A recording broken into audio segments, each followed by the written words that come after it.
Então, da manhã é a Reforma Protestante, e eu vou dividir esse assunto da Reforma Protestante em dois temas. Hoje nós vamos falar sobre a pré-reforma, ou, portanto, os pré-reformadores, e à noite nós vamos falar sobre os reformadores. Mas, pastor, a Reforma Protestante não foi no dia 31 de outubro, mas caiu no dia de semana.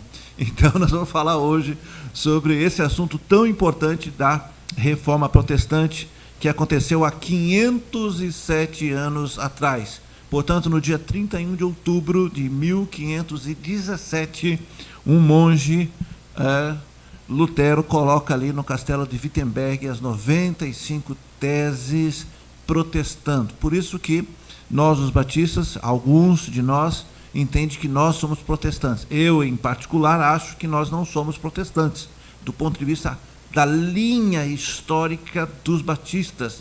Os batistas já existiam antes da efetiva reforma. Eu acho que é correto a gente dizer que a gente pode ser os batistas seguem uma linha dos pré-reformadores. Alguns outros vão entender que não, nós surgimos então efetivamente como comunidade batista, então depois da reforma. Sim, aí é verdade, como comunidade batista. Mas como nós, os batistas, somos batistas por princípios, o que nos rege são princípios, então já havia princípio batista desde os tempos mais antigos. Então, são linhas teológicas que a gente gosta de esclarecer, são linhas que a gente vai debatendo, isso é muito gostoso porque nós vamos conhecendo a nossa história. Enquanto nós vamos falando da pré-reforma, eu quero que você já deixe sua Bíblia preparada lá no livro de 2 Crônicas, 2 Crônicas, capítulo 29. Vamos ler a partir do verso 1. Livro de 2 Crônicas. Essa mesma história que nós vamos ler em 2 Crônicas, capítulo 29, também está no segundo livro dos Reis, capítulo 18, mas nós vamos hoje fazer a leitura em Crônicas. Segundo livro de Crônicas, capítulo 29, e nós vamos ler do verso 1 e vamos passando versículos até chegar no capítulo 32, mas vamos começar primeiro com o capítulo 29.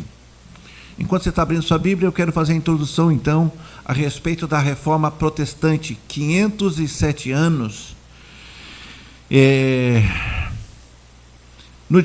Exatamente no dia 31 de outubro, como eu disse, um monge, Martinho Lutero, ele realiza um feito que ficaria, então, marcado na história, como um estopim da reforma. Eu preciso ser muito claro com os irmãos que a intenção de Martinho Lutero não era efetivamente rachar a Igreja Católica. Ele, como teólogo, e era a forma que se faz até hoje, como é que os teólogos discutem, como é que os teólogos então trabalham? Se reúne numa sessão e se estabelece ali uma pauta. Hoje vamos tratar sobre esse e esse assunto. E os teólogos de várias correntes teológicas vão agora discutir, vão expor, vão ler a Bíblia e vão tentar entrar num acordo para sistematizar o pensamento a respeito daquela passagem bíblica ou daquele tema. Então é assim que os teólogos trabalham. A gente tem visões diferentes.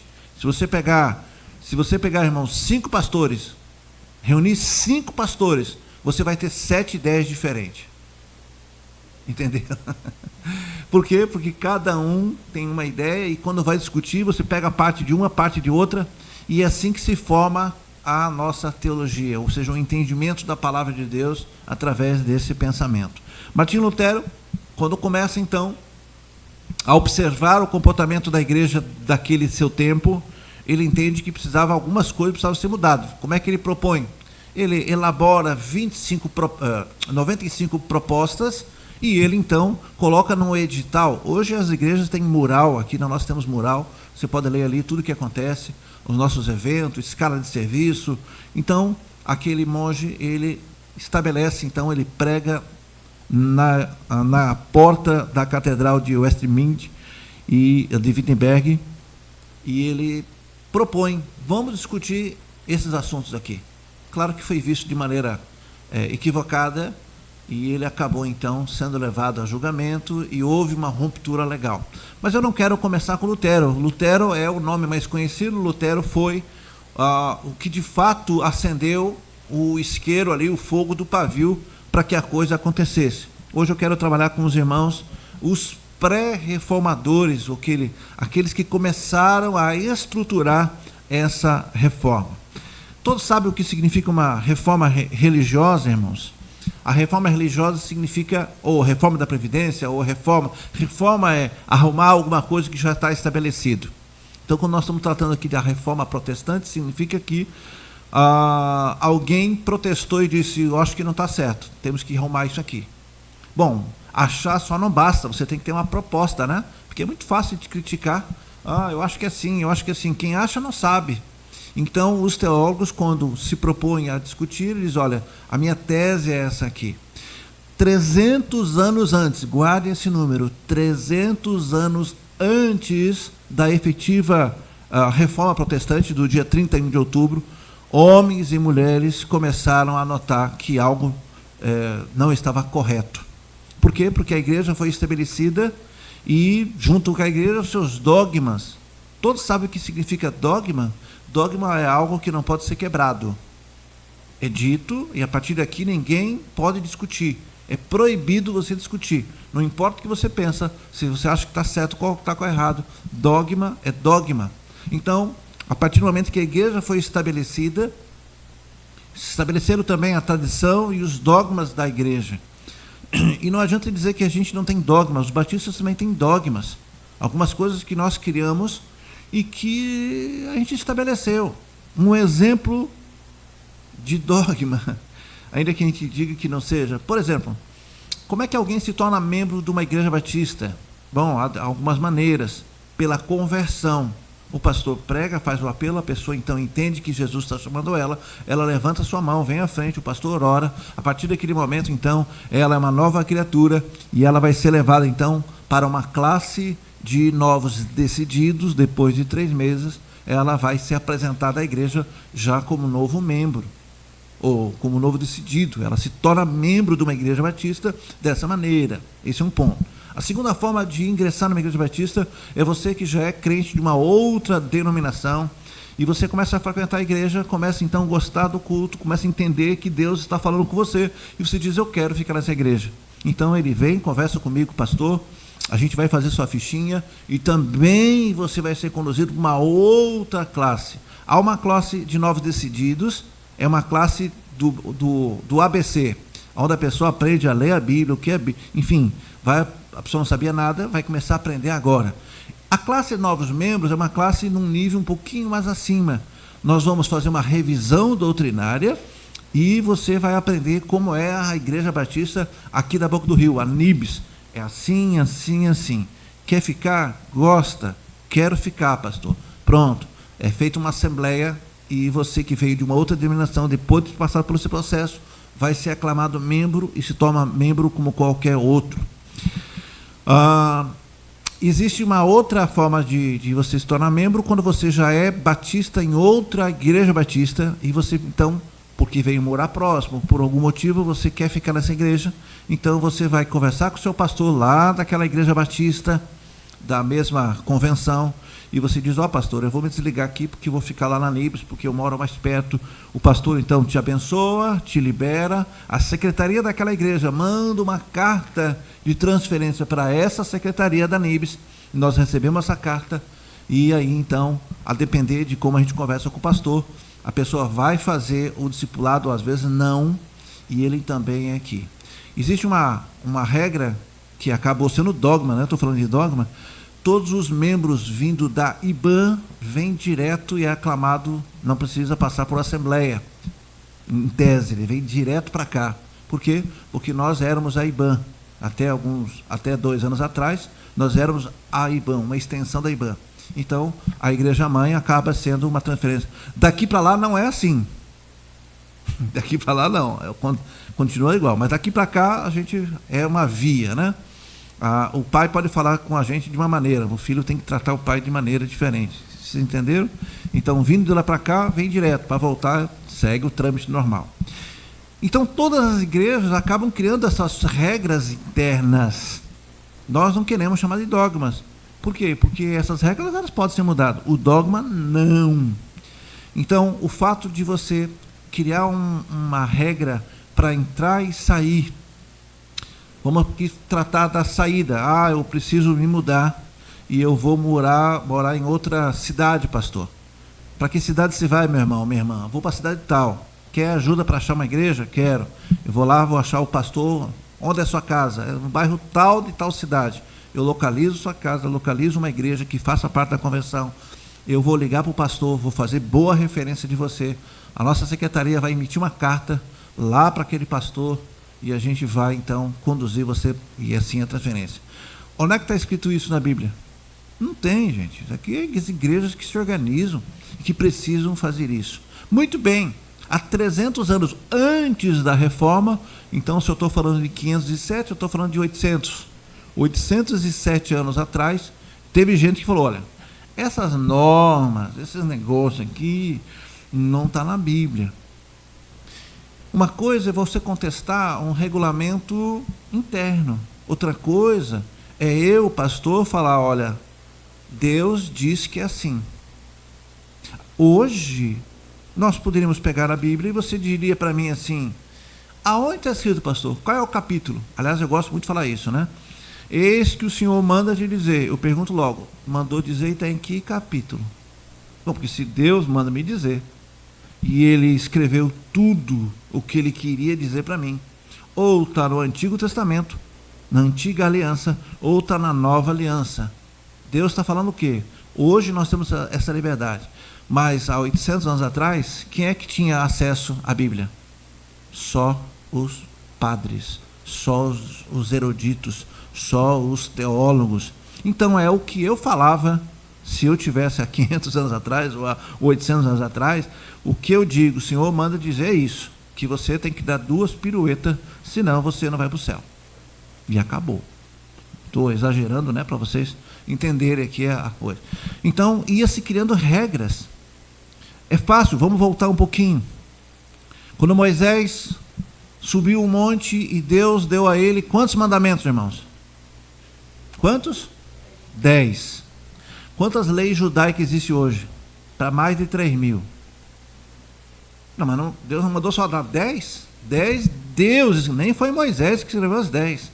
Acontece que Moisés foi legislando. Moisés é conhecido como o grande legislador. Ele vai acrescentando. E nós vamos ler aqui textos, 2 Crônicas, e nós vamos ver que saía um rei que desagradava a Deus, que oferecia sacrifício para outros ídolos. Deus castigava o seu povo. Aquele rei morria, vinha o seu filho e fazia o que agradava a Deus. Aí Deus tirava a mão sobre aquele povo, abençoava aquele povo, aquele rei então tirava os ídolos da igreja, consertava a igreja, mas depois ele morria. Aí aconteceu o quê? O filho dele assumia e fazia o que desagradava. Era assim, ó, agradava, desagradava, agradava, desagradava, agradava, desagradava. Até que, hoje nós vamos falar sobre o rei Josias, e o rei Josias foi o último rei. Deus ali derramou a taça da ira, foi o último rei que então fez o que agradou a Deus, mas o povo, depois que ele morreu, o povo, e aí veio então os babilônicos e levaram cativo. Então a promessa de Deus se cumpriu logo depois da morte do rei Josias. O que eu quero dizer é que Moisés então precisou escrever leis para que o povo obedecesse, mas o povo ainda assim não obedecia. Eram muitas leis.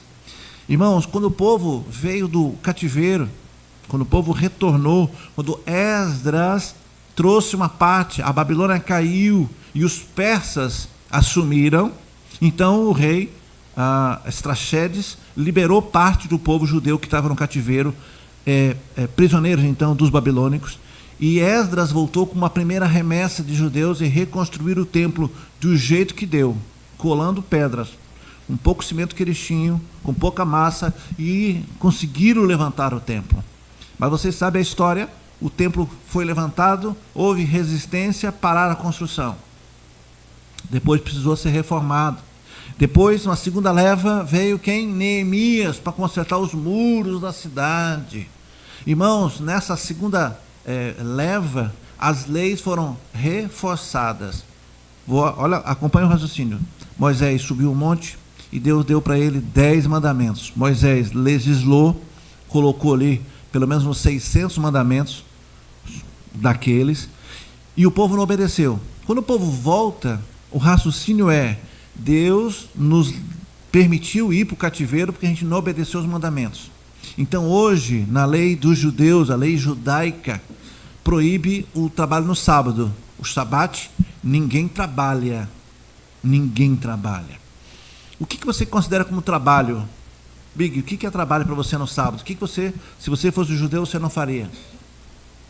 Capinar um terreno? Não. Lavar uma louça? De jeito nenhum.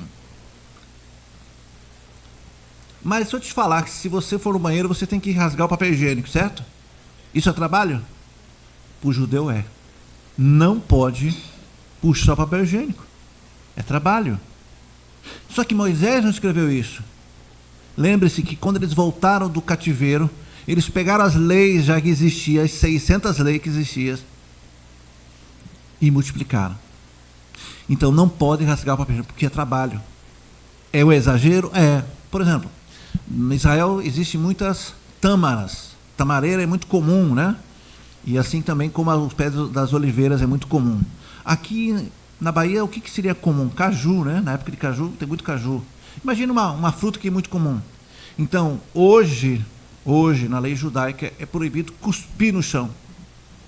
Porque eles imaginam o seguinte: se eu estiver chupando uma fruta e eu cuspir o caroço, junto com a umidade da minha saliva, se cair na terra e ela nascer, eu plantei. E se eu plantei, eu trabalhei. E se eu trabalhei, eu quebrei o sábado. Sábado ninguém pode pegar elevador. Por quê? Porque tem que apertar o botão.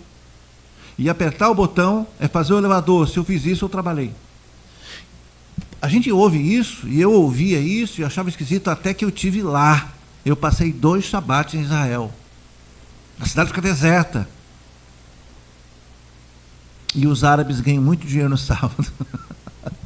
Porque nem todo mundo em Israel é da religião, né? Então, sábado é o dia que eles ganham muito dinheiro. Já no domingo, os árabes não trabalham. E aí é o judeu que ganha dinheiro. É uma vez de cada. E no hotel onde eu fiquei, de fato, ficava ali um funcionário do hotel, e ele ficava apertando o botão. Quando você ia apertar o botão, ele fazia assim, ó. Ele que apertava. E o elevador, se o hotel tivesse 10 andares, irmão, ele parava em andar por andar. Ele era programado, justamente, ele para em andar, ele não sabe que andar você está, então ele chega no andar, abre a porta. Então imagine você que está dentro do andar, você tem que parar um por um, tanto subindo como descendo. Então quem judeu que tem dinheiro, contrata então restaurantes, e no sábado eles vão almoçar fora. A pessoa serve eles, e ele só tem que fazer isso aqui, mas ele não pode se servir não. Então para nós parece coisas absurdas, mas por quê? Porque eles entendem, porque eles desobedeceram as leis, e por isso. Então foi criado dogmas em cima da lei. Voltando aos pré-reformadores, por que há 807 anos atrás, 300 anos antes de Martinho Lutero, por que algumas pessoas começaram então a protestar, a levantar o dedinho e dizer: mas vem cá, isso aqui é exagero, mas a Bíblia não está falando isso aqui. Eu quero só que vocês entendam que eu não estou falando aqui de regras do dia a dia, eu estou falando de palavra de Deus. Irmãos, Jesus nasceu judeu e morreu judeu. Ele cumpriu toda a regra de Moisés, porque senão ele seria apontado como alguém desobediente. Os pré-reformadores, eles não protestaram, irmãos, basicamente sobre regras da igreja do ponto de vista administrativo, do ponto de vista dos usos e costumes. Eles protestaram do ponto de vista bíblico. Todas as vezes que os seus líderes diziam: a Bíblia diz que não pode, ou Deus que não pode, eles protestavam.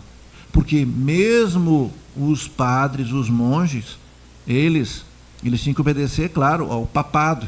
Mas eles consultavam suas Bíblias e diziam: mas aonde? Bispo, mostre para mim Tá, não pode fazer, mas aonde que está? Não interessa. Eu estou mandando você não fazer e você tem que repassar isso à sua congregação. Então, a pré-reforma e a reforma, ela não aconteceu do povo, ela aconteceu com os líderes, os padres da época, os monges da época, pessoas que tinham cultura a ponto de conseguir ler o texto original. O texto original, uma parte em hebraico, aramaico e grego. Eu tenho aqui na minha biblioteca os dois textos, tanto em hebraico como grego. Se eu der para vocês, não vai resolver nada. A gente que estuda por 4 anos, ainda assim, eu não consigo entender todas as palavras. Tem que ter um dicionário. Essa palavra, a gente não fala teologia, é difícil. Algumas palavras já são mais fáceis, você olha e já sabe qual é. Então, o povo daquela época não tinha acesso à palavra de Deus. E eles dependiam de quem estava à frente, nos seus púlpitos. E eles diziam que era assim. Algumas lideranças começaram, então, a se posicionar e tiveram grandes dificuldades. O que aconteceu nos anos que se passou é que, por mais que se proibisse fazer ou falar coisas que não estavam alinhados com o papado, ainda assim as pessoas arriscavam suas vidas para protestar e fazer. Eu quero, sempre que vou falar da reforma, eu vou fazer um contraponto com a gente hoje. Olha como é que nós estamos relapso. Eu queria usar a palavra relaxado, mas como nós somos relaxados?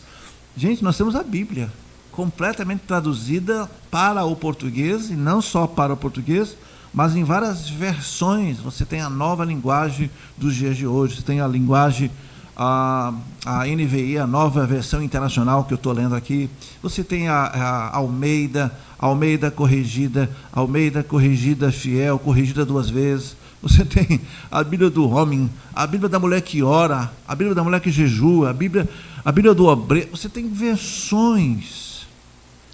Ah, mas uma Bíblia continua sendo cara. As de capa dura, as de capa de couro, sim, R$100 e poucos, R$200, tem Bíblia até de R$300, né?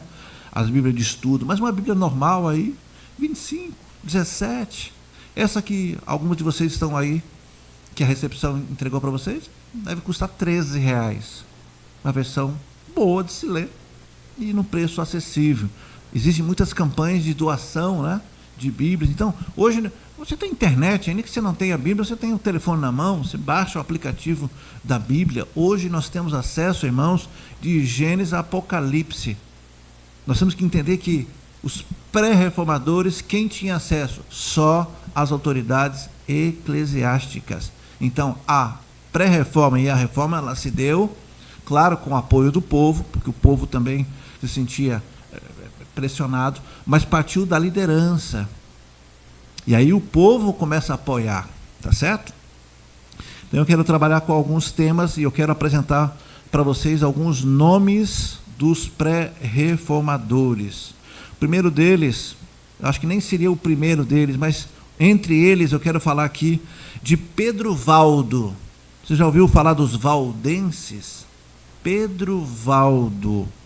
Ele nasceu em 1140 e morreu em 1217. Ele viveu durante 77 anos. Ele era um comerciante bem sucedido e ele teve acesso, irmãos, ao Novo Testamento.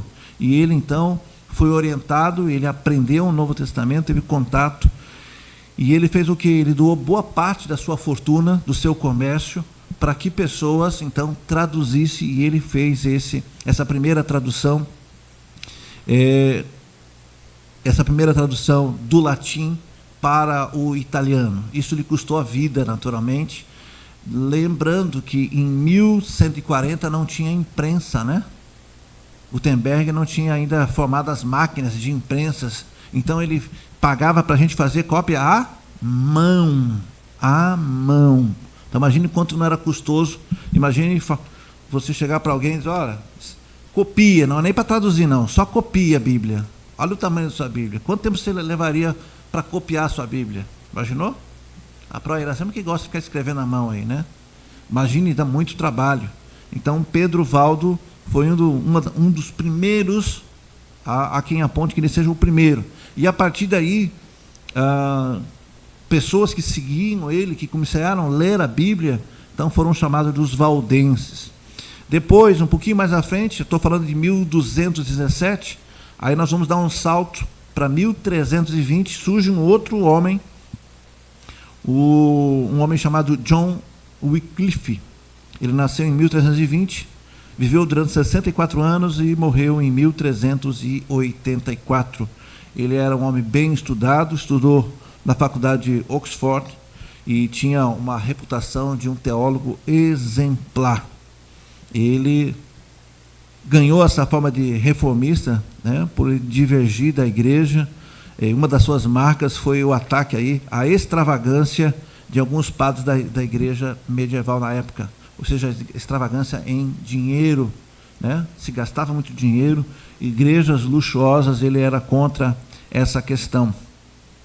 Outra coisa que ele fez, ele produziu 18 teses. Lembre-se que alguns anos à frente, 200 anos à frente, Martinho Lutero produziu 95. John Wycliffe, então, conseguiu fazer 18 teses e ele traduziu para o idioma inglês, também antes da imprensa, mão a mão, letrinha por letrinha. E ele acabou, então, sendo penalizado. E, aliás, ele morreu não pelas mãos da Igreja Católica, ele teve um AVC. Interessante que alguns anos depois, centenas de anos depois, ele foi condenado depois de morto, né? É interessante que ele morreu por um AVC, foi sepultado, e a Igreja Católica, no concílio chamado de Constância, em 1410, ele morreu em 1384, em 1410, no concílio de Constância, ele foi exumado, seus ossos foram queimados e jogados num rio. Então ele foi condenado alguns anos depois da sua morte, ou seja, a Igreja Católica então fez questão de dizer, olha, isso aqui eu quero tirar completamente a história. E quando a igreja daquela época, a igreja medieval daquela época fez isso, ela na verdade acabou deixando marcado. John Wycliffe, ele acabou, vamos dizer assim, influenciando John Hus, que nasceu em 1369. Olha o salto, 1384 foi quando ele morreu. Um pouquinho antes, em 1369, eles se conheceram e John Hus acabou então sendo influenciado pelas escritas, pelas teses, e ele também acabou sendo um pré-reformador. Ele era professor, ele era padre, professor da universidade, e ele produziu 45 teses. O primeiro que começou a levantar as questões, ele levantou 18 teses. O segundo já levantou 45, e nós vamos finalizar com 95 teses. Então ele falou ali, ele era contra aquele sacerdócio centralizado, e John Hus, ele dizia, cada crente tem um sacerdócio individual, como a Bíblia hoje diz em Hebreus. Ele olhou aquela carta aos Hebreus, não, cada um aqui pode apresentar o seu próprio sacrifício, a gente não precisa ter um padre, a gente não precisa ter um líder maior para oferecer o sacrifício.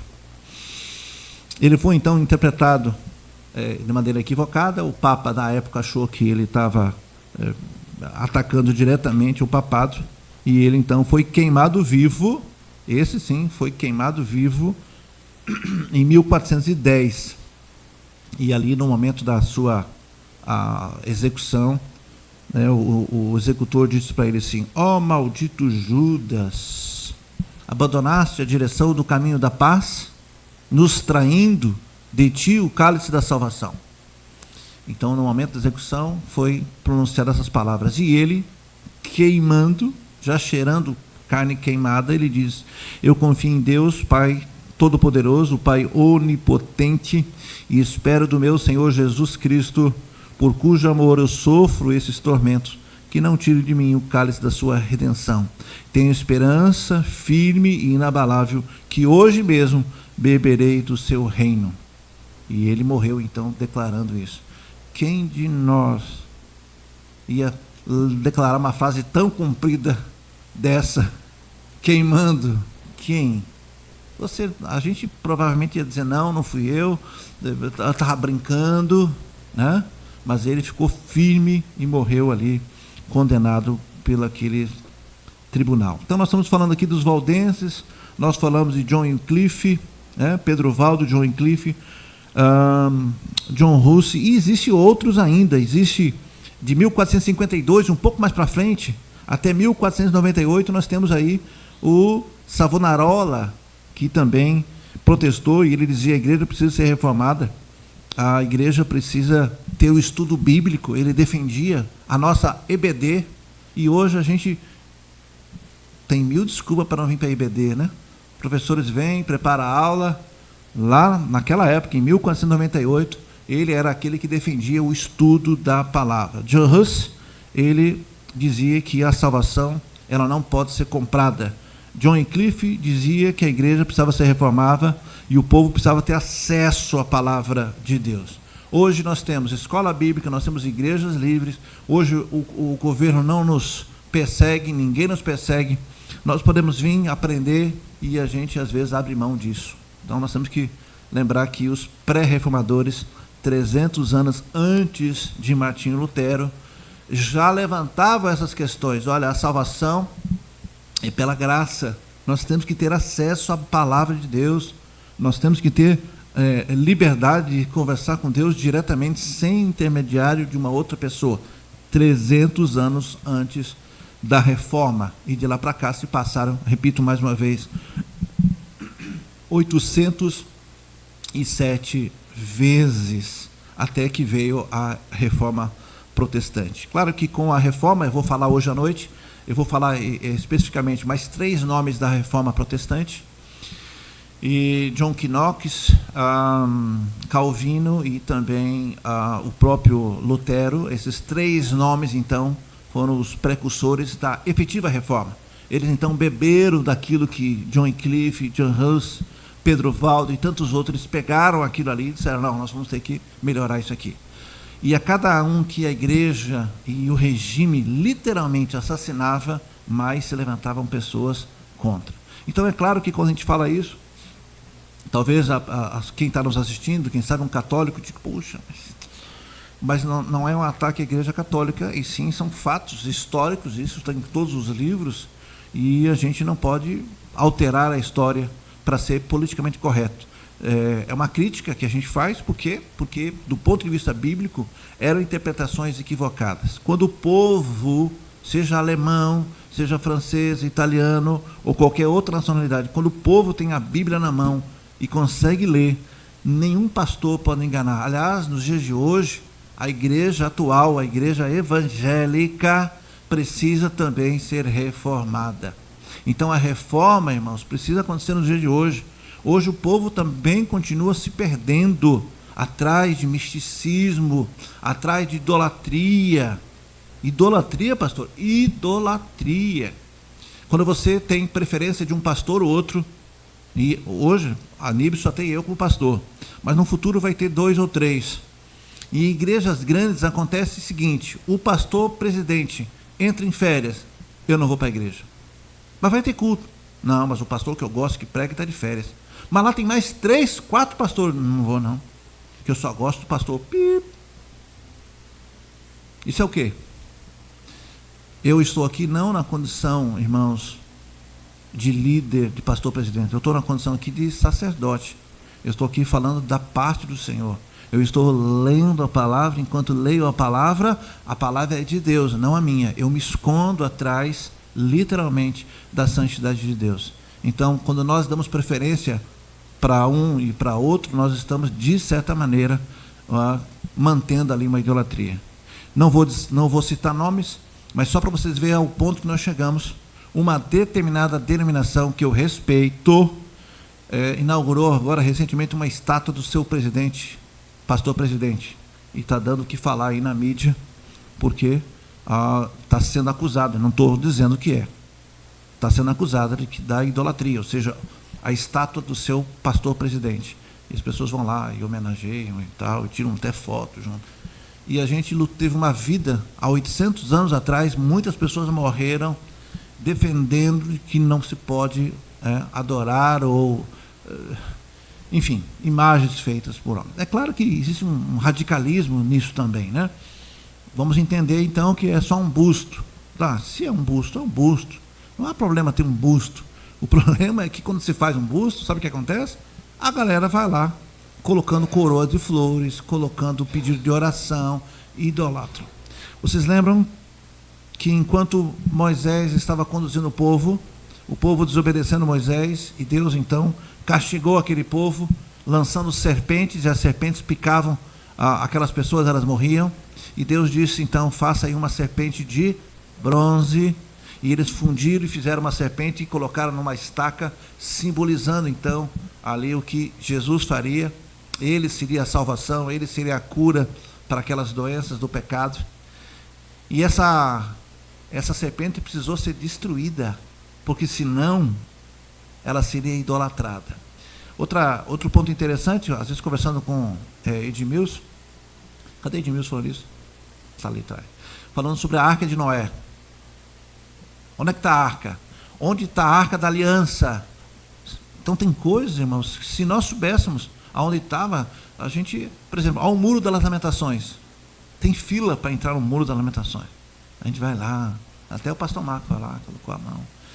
Entendendo que aquilo ali é um resto de uma base. Mas as pessoas vão lá, oram, choram, né? Então nós criamos, sim, os nossos ídolos de lá para cá. Então a igreja hoje precisa ser reformada, a igreja hoje precisa se voltar para a palavra de Deus. Nós temos acesso à palavra de Deus. Hoje o povo precisa, irmãos, ler a palavra e não ir atrás de bispos, pastores, apóstolos. Hoje, se alguém souber, né, se divulgar que, olha, o apóstolo tal vai estar na Arena Fonte Nova, a prefeitura tem que montar a barricada, o pessoal do trânsito tem que... Por quê? Porque lota o estádio. Por quê? Porque lá o apóstolo vai proferir palavras de bênção. As palavras de bênção são aqui, ó, palavras de Deus. E domingo tem culto. Olha como essa igreja está lotada hoje. Está vendo como ela está lotada? Mas se falasse que aqui tivesse algum homem e uma mulher que faria a cura, a sete teria que controlar o trânsito aqui. Por que é isso? Isso aqui é falta de voltar para as Escrituras, é falta de obedecer a palavra de Deus, é falta de entender. O povo de tempos em tempos, irmãos, vai recuando, vai desaprendendo. Então Deus levanta homens e mulheres para continuar protestando. Nós vamos ler o texto e você vai ver que é exatamente assim que aconteceu no período dos reis. Vocês estão com sua Bíblia aberta? Capítulo 29, a partir do verso 1, diz assim: E Ezequias tinha 25 anos de idade quando começou a reinar, e reinou 29 anos em Jerusalém. O nome de sua mãe era Abia, filha de Zacarias. Ele fez o que o Senhor aprova, tal como tinha feito Davi, o seu predecessor. No primeiro mês, no ano do reinado, ele reabriu as portas do templo do Senhor e o consertou. Por que ele fez isso, irmãos? Porque no capítulo 28, lá no verso 24, vira a sua página, capítulo 28, verso 24. O seu pai, chamado Acás, juntou os utensílios do templo de Deus e os retirou de lá, trancou as portas do templo do Senhor e ergueu altares em todas as esquinas de Jerusalém. O seu pai, que reinou, ele trancou, ele tirou os utensílios, ele montou altares para outros deuses e trancou o templo.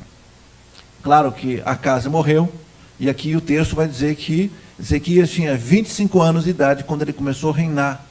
E ele fez o que o Senhor aprova. E no primeiro mês do ano do seu reinado, no primeiro mês, ele reabriu, ele reverteu o que seu pai tinha feito. Seu pai trancou as portas, ele reabriu as portas e ele consertou. E convocou os sacerdotes, diz o verso 4. E convocou os sacerdotes e os levitas e reuniu na praça que fica ao lado leste e disse: Escuta-me, levitas, consagre-se agora e consagrem o templo do Senhor de Deus de seus antepassados e retire tudo que é impuro do santuário. Dá para se dizer, então, que Ezequias foi um reformador. É claro que o templo era o centro da adoração. Hoje, irmãos, nós não precisamos ter todo esse cuidado com o templo. Isso aqui é sede própria. Então, você que está nos assistindo, isso aqui é nosso.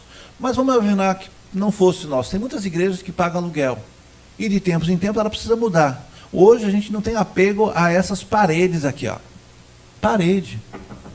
Mas o povo judeu, não. O templo era o centro da adoração. Por quê? Porque na lei de Moisés também tinha todo esse cuidado com o templo, né? Os levitas, os sacerdotes, os sacrifícios, os rituais, o santo dos santos, a arca. Havia todo um cuidado, um processo naquilo ali. Fazia parte do rito. E fazer bem feito era uma forma de obedecer a Deus. O templo, fora os sacrifícios. Então, o pai de Ezequias fechou o templo, e Ezequias assume com 25 anos, e ele começa então a desfazer o que o pai dele fez. Ele convoca então todos os seus levitas, e diz assim, verso 7, e também fecharam as portas dos pórticos, e ele diz, porque... Não, tem que ler antes, senão vocês não vão entender. Verso 6. Nossos pais foram infiéis e fizeram o que o nosso Deus reprova, e abandonaram, desviaram o rosto do local de habitação do Senhor e deram-lhe as costas. Verso 7. E também fecharam as portas dos pórticos, apagaram as lâmpadas e não queimaram incenso, nem apresentaram holocausto no santuário de Deus, o Deus de Israel. Por isso, verso 8, a ira do Senhor caiu sobre Judá e sobre Jerusalém, e ele fez deles objeto de espanto e horror e zombaria, conforme vocês podem ver com seus próprios olhos. Por isso, diz o verso 9, nossos pais caíram na espada, e os nossos filhos e as nossas filhas e as nossas mulheres foram levadas como prisioneiro. Ele está dizendo, foi por isso, porque nós não fizemos o que manda a lei, porque nós desobedecemos a Deus, porque nossos pais fizeram isso, e por isso está acontecendo. Então ele quer o quê? Ele quer reverter, e ele então propõe uma reforma no templo, e uma reforma da forma de se fazer isso. Verso 18, acompanhem. Depois foram falar com o rei Ezequias e lhe relataram, purificamos todo o templo do Senhor, o altar dos holocaustos e a mesa do pão consagrado, ambos, todos com seus utensílios. 19, preparamos e consagramos todos os utensílios que o rei Acás, em sua infidelidade, retirou durante o seu reinado. Eles estão em frente ao altar do Senhor. Ou seja, o rei então convoca o seu povo, os seus chefes, os seus sacerdotes, os seus levitas, e dão a ordem. Eles agora estão retornando aqui no verso 18, dizendo, está tudo certo. E aqui, então, eles começam a fazer a coisa como deveria ser, imaginando que Deus, então, lhe pouparia. Verso 29, dê um salto. Verso 29, então o rei e todos os presentes ajoelharam-se e adoraram. O rei Ezequias e seus oficiais ordenaram os levitas que louvassem o Senhor com palavras de Davi e do vidente Asaf. E eles louvaram com alegria e depois inclinaram suas cabeças e o adoraram. Ali foi restabelecido então o templo e a adoração ao Senhor.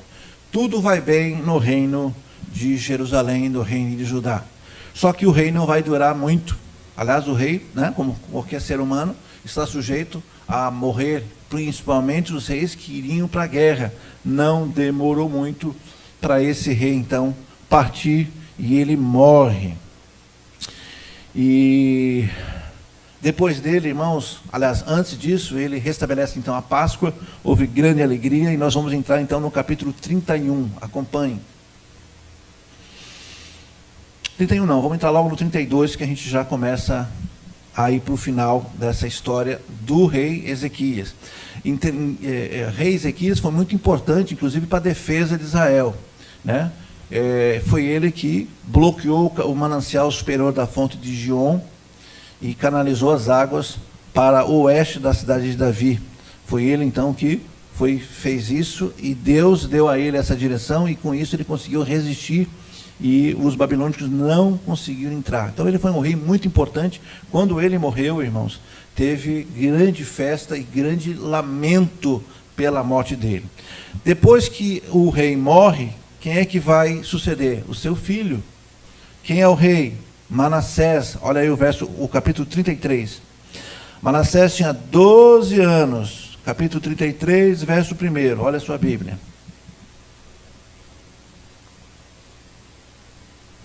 Capítulo 33, verso 1. E Manassés tinha 12 anos de idade quando começou a reinar, e reinou 55 anos em Jerusalém, e ele fez o que o Senhor reprova. Poxa vida! Acás, o seu avô, já tinha feito o que reprovava. O seu pai Ezequias conseguiu colocar as coisas no lugar. Quanto tempo foi o reinado de Ezequias? 29 anos. Parece que o mal vive mais, né? Manassés viveu 55 anos. Só teve 29 anos de coisas boas. Quando entra, então, o seu filho Manassés, acontece de novo. E de novo ele vai usar as práticas detestáveis, diz o verso 2. Verso 6 do capítulo 33, verso 6. E chegou a queimar os seus filhos em sacrifício no vale de Ben-Rinom. E praticou feitiçaria, adivinhação e magia, e recorreu a médios, e consultava os espíritos, e fez o que o Senhor reprova. Nos dias de hoje tem isso, irmãos? Só não queima filhos, né? Mas tem gente consultando vidente, cartomante, a sorte? Tem. Adivinhação? Tem. Então esse rei Manassés viveu esse tempo todo, e ele durante seu reinado, desfez tudo o que o seu pai tinha feito. Do verso 6, dá um salto para o verso 20, ainda no capítulo 33, verso 20. Manassés descansou com seus antepassados e foi sepultado em sua propriedade. Seu filho Amon foi sucessor. Então nós falamos do bisneto agora, de Acás, que fez tudo errado. E Amon é neto daquele que fez certo, que é Ezequias. Se a gente for seguir uma linha do tempo ali, né, a gente doida, porque é um sucessando o outro. Vamos ver quanto levou o tempo. Amon tinha 22 anos de idade quando começou a reinar, e reinou 2 anos. Só 2 aninhos, pouca coisa. Em Jerusalém, e fez o que o Senhor reprova. A semelhança do seu pai, Amon prestou culto e ofereceu sacrifícios a todos os ídolos que Manassés havia feito. Mas ao contrário de seu pai, Manassés não se humilhou diante de Deus, antes aumentou a sua culpa. Os oficiais de Amon conspiraram contra ele e o assassinaram em seu palácio. Mas o povo matou todos que haviam conspirado contra o rei o rei Amon, e proclamou seus filhos Josias o rei no seu lugar. Então, uma morte por traição, porque ele fez o que seu pai havia ensinado a ele. Vamos agora ao capítulo 34. Aí entra o rei Josias. Josias tinha 8 anos de idade quando começou a reinar, e reinou 31 anos em Jerusalém. Verso 2, e fez o que o Senhor aprova. Glória a Deus. Quando o nosso líder faz coisa errada, o povo sofre. Quando o pastor está em pecado, quando o pastor ensina coisa errada, o povo padece. E ao contrário também é verdadeiro. Quando há um membro que tem ali um pecado não confessado, que tem algo não resolvido, a igreja vai travando, a igreja vai parando, vai surgindo coisa. Por isso que sempre nós estamos aqui pedindo, se arrependa, peça desculpa, volte atrás, se corrija. Um de vocês que está com o pecado escondidinho ali, feito aquela capa, que como é o nome daquele personagem? Me ajuda aqui, filha. Aquele personagem que em combate escondeu a capa debaixo da sua tenda. Acã, me fugiu o nome. Acã recebeu a ordem, aliás, todo mundo recebeu a ordem, não pegue nada do despojo de guerra, é para queimar tudo. Acã viu uma capa tão bonita e escondeu debaixo da sua tenda. Eles foram para a guerra, perderam a guerra fácil, que era para ser fácil, e a partir daí, então, se descobriu que tinha um elemento cometendo um pecado escondido, e por causa desse pecado escondido, morreu muita gente. Então, nos dias de hoje não é diferente. Quando o pastor ensina coisa errada, o povo faz coisa errada, porque o povo faz errado, a mão do Senhor pesa sobre este povo. É assim que funciona. O Deus é o mesmo. Se Deus não passava a mão pela cabeça desse povo, vai passar a mão pela nossa cabeça? Não vai. Então nós temos que aprender isso, irmãos, porque é assim que Deus trabalha. Obedece, bênção. Desobedece, castigo, chicote. A gente não vai para frente, né? Ah, pastor, mas eu desobedeço bem pouquinho. Então o castigo tem que ser pouquinho. Você está usando a lei da proporcionalidade, né? Eu faço pouco, ganho pouco. Eu desobedeço pouco, eu sou castigado pouco. Não é bem assim. Quem desobedece desobedece toda a lei. Toda a lei. Então Deus pesa a mão sobre o seu povo e continua pesando por amor do seu povo. Então vamos lá.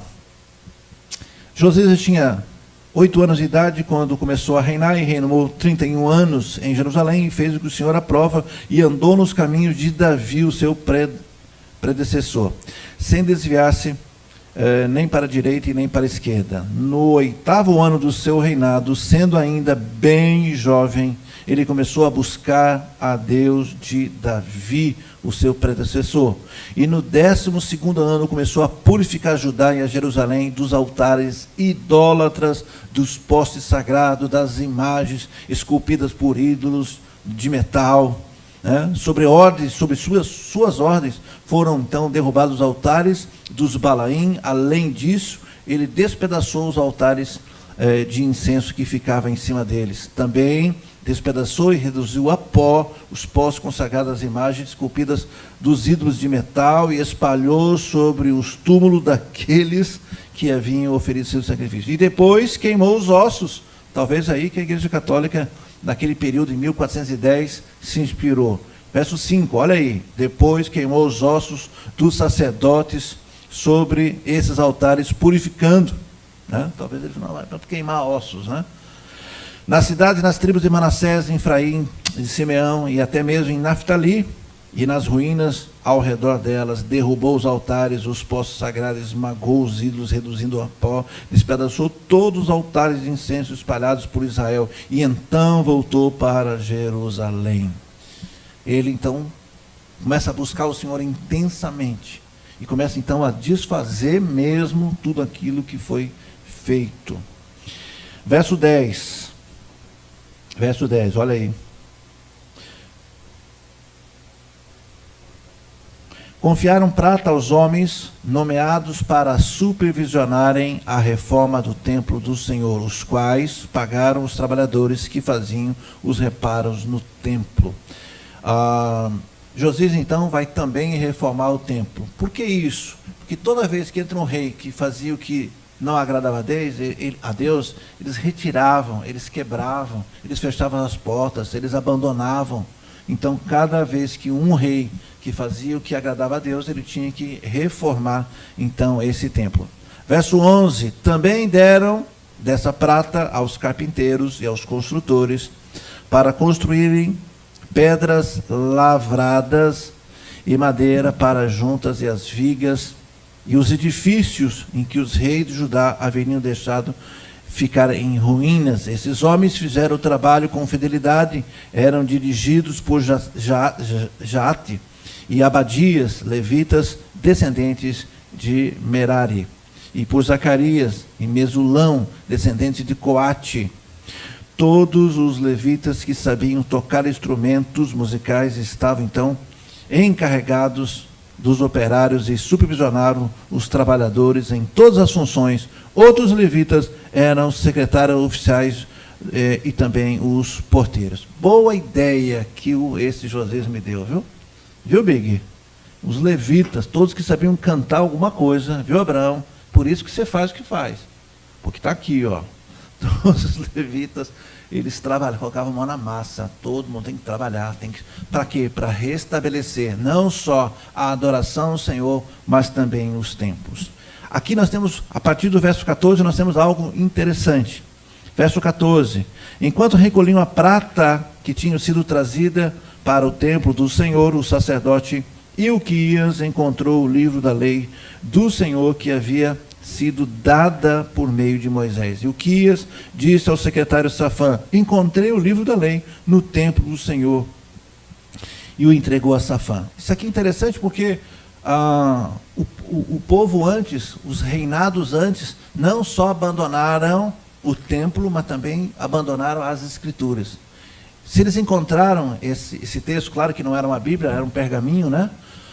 Isso estava escondido, isso estava no meio das paredes, isso estava jogado, abandonado lá. Isso mostra um retrato claro, material, que o povo, então, não só tinha abandonado a ida para o templo, a adoração no templo, mas também tinha abandonado a própria palavra. Eles não liam a ponto de ter perdido. E nessa reforma, os sacerdotes ali, os levitas, encontraram e entregaram então a Safã. 16. Então Safã levou o livro ao rei e lhe informou: teus servos estão fazendo de tudo o que lhe foi ordenado. Fundiram a prata que estava no templo do Senhor e a confiaram a supervisores dos trabalhadores. E acrescentou: e o sacerdote Euquias entregou-me um livro, e Safã leu o trecho do livro para o rei. Assim que o rei ouviu as palavras da lei, rasgou as vestes e deu essas ordens a Euquias e a Icã, o filho de Safã, e Abilom, filho de Mica, ao secretário Safã e ao auxiliar real Azias: vão consultar o Senhor por mim, pelo remanescente de Israel e de Judá, acerca do que está escrito nesse livro que foi encontrado. Quando o secretário lê para ele, ele rasga as vestes em sinal de humilhação. Ele diz, quando ele começa a ouvir o que está escrito naquele livro, ele diz: não, nós estamos completamente errados. Nós temos que se voltar a Deus. Isso é uma reforma religiosa. E eu quero aqui acrescentar mais uma vez: nós precisamos, irmãos, repensar a forma que nós adoramos ao Senhor. Nós temos que olhar para a nossa conduta e ver, irmãos, se nós de fato estamos conforme a palavra de Deus. E quando eu digo palavra de Deus, ela é inteira, né? É claro que nós fazemos parte da segunda aliança, a aliança que Jesus fez conosco. Nós não precisamos, graças a Deus, guardar o sábado e fazer uma série de coisas que o judeu faz até hoje. O que nós temos que fazer, irmãos, é olhar para a aliança de Deus, olhar os evangelhos, olhar o que Deus coloca para nós, e nós temos que fazer uma consulta. Nós estamos fazendo aquilo que agrada a Deus conforme a palavra? Veja, o rei que já estava buscando a Deus, que já tinha mandado destruir os templos de outros deuses, ele estava fazendo o que agradava a Deus, mas quando ele teve contato com a palavra, aquilo chocou ele, aquilo impactou ele. Quando nós ouvimos a palavra de Deus, isso tem que ser assim. A gente tem que olhar para a palavra de Deus e dizer: como eu sou pecador. Porque às vezes a gente pensa: poxa, eu sou tão bonzinho, né? Eu não machuco ninguém, eu não engano, eu pago imposto, até dou cesta básica, e a gente tem a falsa sensação que nós somos cidadãos exemplares. Mas quando você olha a Bíblia, quando você olha Jesus, quando você olha os discípulos de Jesus, você vai ver: poxa, a gente não está servindo do jeito certo. A gente às vezes serve, mas serve para cumprir a tabela. A gente até faz, mas faz porque o pastor me pediu. Eu até vou na igreja porque eu tenho que ir, afinal de contas, eu sempre tenho o costume de ir. Às vezes nós fazemos as coisas, mas não do jeito certo e não da maneira que agrada a Deus. E algumas outras pessoas nem isso fazem. Então nós precisamos hoje, quem sabe, fazer uma reforma no nosso coração e começar a analisar como é que nós estamos adorando a Deus e a forma que nós adoramos. Eu tenho falado, acho que esse mês todinho sobre isso aqui. A minha retórica, se você pegar minhas pregações, você vai ver. Eu estou ensinando a igreja a consultar o seu coração e a ver como é que você está servindo a Deus. Se você é só um mero domingueiro, se você é aquele que gosta de bater ponto aqui nessa igreja, ou quando você vem de fato com o coração contrito. Quando Deus está falando aqui, você fala: é comigo, Senhor, como eu preciso melhorar. Ou se você está dizendo: o pastor está dando indireto para mim. Se você está com esse pensamento, irmão, desculpe, você está perdendo seu tempo. Eu nem lhe conheço, não sei nada na sua vida. Eu estou aqui como sacerdote, lendo e ensinando a igreja. Essa palavra precisa bater no seu coração, e ela precisa nos mostrar o quanto você é pecadora, o quanto você é pecador, o quanto nós somos hipócritas. A palavra hipócrita vem, então, daquele que representa um personagem. Hoje a gente usa a palavra hipócrita para outra coisa, mas a palavra hipócrita tem a ver com artistas, né, com teatro. Todo ator é um hipócrita. Por quê? Porque ele representa um personagem que de fato ele não é. E às vezes nós estamos hipócritas dentro da igreja. Nós temos que olhar isso, irmãos, porque às vezes a gente fica olhando o defeito alheio, o defeito de outras denominações, o defeito, a gente está olhando aqui, e nós, irmãos, nós como NIBs, nós como batistas, nós como pais, mães, marido, esposa, nós estamos fazendo aquilo que agrada a Deus, porque quando você vê os textos, você vê que quando o rei assume e ele faz o que desagrada a Deus, a primeira coisa que ele faz é se desviar é fechar o templo. Repare, lê os textos, você começa a ler aqui Crônica, você lê o livro de Reis, é uma sequência muito clara. O rei assume, ele começa a fazer aquilo que desagrada a Deus. Primeira coisa que ele faz, fecha o templo. E nós, o que nós fazemos? Nós deixamos de vir para a igreja. É a mesma coisa que fechar o templo. Quando a gente começa a fazer coisa errada, quando a gente começa, a primeira coisa que a gente faz é dar um passo para trás. E aí começa, então, a adorar ídolos. Os reis adoravam ídolos e prestavam culto a outros ídolos. Nós, irmãos, precisamos fazer essa reforma dentro do nosso coração. Aproveitar essa data de 507 anos. Deus, de tempos em tempos, levanta gente, levanta pastores, levanta padres, levanta líderes para dizer, o povo está errado, volte para a Bíblia. Chega de usar tradição. A tradição não está acima da palavra de Deus. A Bíblia é a verdade. A Bíblia, ela não contém a verdade, ela é a verdade, porque ela é a palavra de Deus. Ela não contém a palavra de Deus, ela é a própria palavra de Deus. Se você olhar a Bíblia com muita honestidade, e você começar a folhear, você vai encontrar um monte de erro na Bíblia. Todos seus, nenhum dela. A gente olha e diz, meu Deus, como eu sou pecador. Como eu sou pecador. E a gente cria um microclima. Eu vou dizer uma coisa muito interessante para vocês, irmãos. Quando você tem uma roda de amigos, ou uma sociedade, você está numa empresa, vocês que trabalham em empresa, você já notou que nessa empresa existe um microclima? Ou seja, lá todo mundo quase que pensa igual, todo mundo fala igual, algumas coisinhas são... E você, quando começa a fazer parte disso, você começa a concordar com aquilo. Não é. Na sua casa tem outro clima. Na igreja tem outro clima. Então são pequenos universos. Quando você está desconectado da igreja, você perde esse microclima de adoração, de reverência. Quando você se afasta da palavra, quando você se afasta do ambiente, você começa a pensar como as pessoas lá de fora. Por osmose, você começa a raciocinar igual. Todas as vezes que nós, irmãos, nos afastamos de Deus, nós enfraquecemos. A gente não se alimenta da palavra, né? Vamos aqui pensar. Você vai responder aí para você. Esse ano, você vai conseguir fechar a leitura da Bíblia? Amém, irmãos? Você já conseguiu fechar? Quem já leu 5 vezes? Não, só esse ano. Só esse ano. Não, declinou. Escutou errado. 4 vezes. Tá bom, vamos reduzir. Você leu a Bíblia hoje? Não li, porque o pastor falou que era verso tal e eu li. Então veja, irmãos, a gente não lê a Bíblia, a gente não se alimenta espiritualmente. Pessoas morreram para traduzir essa língua para nossas línguas. E a gente não valoriza esse esforço. A gente não... Está lá, um livro na estante, ou então, como alguns deixam aberto no Salmo 91, aquela Bíblia chega a estar empoeirada. Eu vejo alguns táxis, né? Você pega a Uber, aquela Bíblia empoeirada, você vai visitar alguma casa, está lá, né? E em algumas casas, antigamente, era uma vela que ficava perto, né, da Bíblia, aquela coisa toda legal. Aquela Bíblia grandona, colorida, bonita. Eu tenho várias aqui daquela, linda.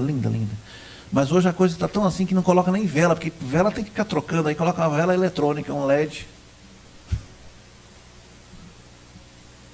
Então a gente vai, desde o primeiro reformador, desde o primeiro padre que levantou o dedinho e disse, eu acho que está alguma coisa errada aqui. 807 anos passaram.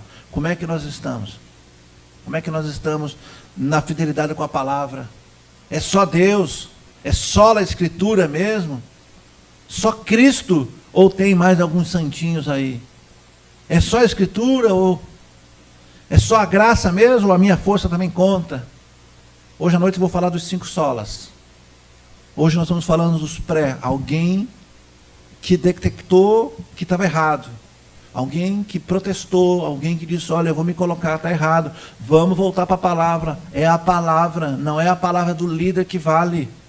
Porque eu, irmãos, tenho o maior cuidado antes de subir nesse púlpito aqui. Eu leio, eu releio, eu marco, eu pesquiso. Eu não quero de maneira alguma ensinar coisa errada. Eu tenho um compromisso com essa palavra. Isso aqui é a verdade. Eu serei cobrado se ensinar errado. Como é tão bom a gente conversar com quem entende de Bíblia. Às vezes eu vou conversando com Abraão, com Iracema, com qualquer um irmão que começa a citar um texto. Aqui, ó, perguntei quem é o homem da capa, o outro falou o Arcã. Que coisa boa você conversar com quem entende da Bíblia. Como é bom você se alimentar da palavra. Hoje nós temos que fazer igual os pré-reformadores. Hoje você precisa olhar para a sua vida, levantar o dedinho e dizer, eu estou errado nisso aqui, nisso aqui, nisso aqui, e preciso consertar. Não dá para me enganar. Abaixa a sua cabeça, eu queria que você fizesse essa reflexão. O que você precisa mudar hoje? O que é que você vai fazer aí, um acordo com Deus? Senhor, eu preciso mudar, Senhor. Eu estou muito religioso, eu estou muito sistemático. Eu preciso ter mais humildade, eu preciso corrigir algumas coisas que estão erradas. Eu estou muito religioso, eu venho só de domingo em domingo, de ceia em ceia. Eu preciso estar na presença do Senhor. E eu não estou falando naturalmente daqueles que estão doentes, tá, irmãos? Aquele que não pode vir. Mas está acompanhando em casa, está lendo em casa. Eu digo no seu dia a dia. Você tem orado? Você tem confessado? Você tem apresentado? Ou você sempre se coloca como vítima? Todo mundo é contra você. Você está certo, todo mundo está errado. Você reconhece seus erros? Você entende que às vezes você exagerou? Você entende que você está pegando pesado? Ou que você está se afastando? Deus, em nome de Jesus. O Senhor levantou John Wycliffe, o Senhor levantou John Huss, Savonarola, o Senhor levantou Pedro Valdo, o Senhor levantou Calvino, o Senhor levantou, a Deus, o próprio Lutero, a Deus. O Senhor levantou tantos homens, ó Deus, no decorrer desses séculos, no decorrer desses anos. O Senhor levantou reis que obedeciam o Senhor. Só que eles não tinham toda a revelação. Nós temos. Esses homens foram perseguidos pelo Estado, foram perseguidos pela igreja medieval, eles foram queimados em fogueiras, eles foram afogados. Senhor, ninguém nos persegue. Nós temos toda a liberdade para vir para a igreja. A gente tem toda a liberdade para ler qual versão eu quiser. Senhor, eu tenho todo o tempo do mundo para dobrar meu joelho e orar. Sonda, Pai, o nosso coração se nós estamos te buscando. Nós estamos tendo um tempo para Deus. Nós estamos sensíveis à palavra de Deus. Você reconhece quando você erra? Você reconhece que você é pecador e que você depende de Deus, da misericórdia de Deus? Deus, perdoa os nossos pecados, ó Deus. O pecado da omissão, ó Deus. Nós temos acesso à sua palavra. O Senhor está falando através da sua palavra, basta que a gente leia. Nós estamos lendo histórias desde o rei Acaz aqui, Senhor. Acaz, Ezequias, Amon, Manassés, e até chegar em Josias. Esse pequeno trecho, 3 capítulos. E nós estamos vendo homens aqui, alguns que eram tementes, alguns que prestaram culto, alguns que reformaram o templo, e que reformaram e restabeleceram a adoração ao Senhor. Senhor, hoje nós não temos templo para reformar. O templo do Espírito Santo é o nosso próprio corpo. Talvez nós precisamos reformar, fazer como o rei Josias fez. Entrar lá no templo e tirar para fora todas as imundícias, tudo aquilo que desagrada a Deus. Olhe para dentro de você e veja o que está desagradando a Deus, qual é o comportamento, qual é o pensamento que está desagradando a Deus. Ou nós vamos negar, ou nós vamos terceirizar a culpa. Eu só sou assim por causa de fulano. Seja honesto. Limpe o templo do Senhor. O Espírito Santo quer habitar num corpo, num coração, numa mente sã, sem malícia, sem raiva, sem rancor, sem ira. Reforme o templo do Senhor. Permita que Ele entre e que o Espírito Santo se sinta bem dentro de você. E mais do que isso, como Josias reformou o templo, mas também reformou a forma de adoração.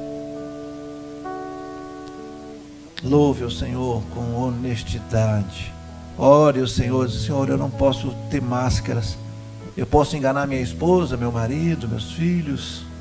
Eu posso enganar o pastor, eu posso sorrir para todo mundo.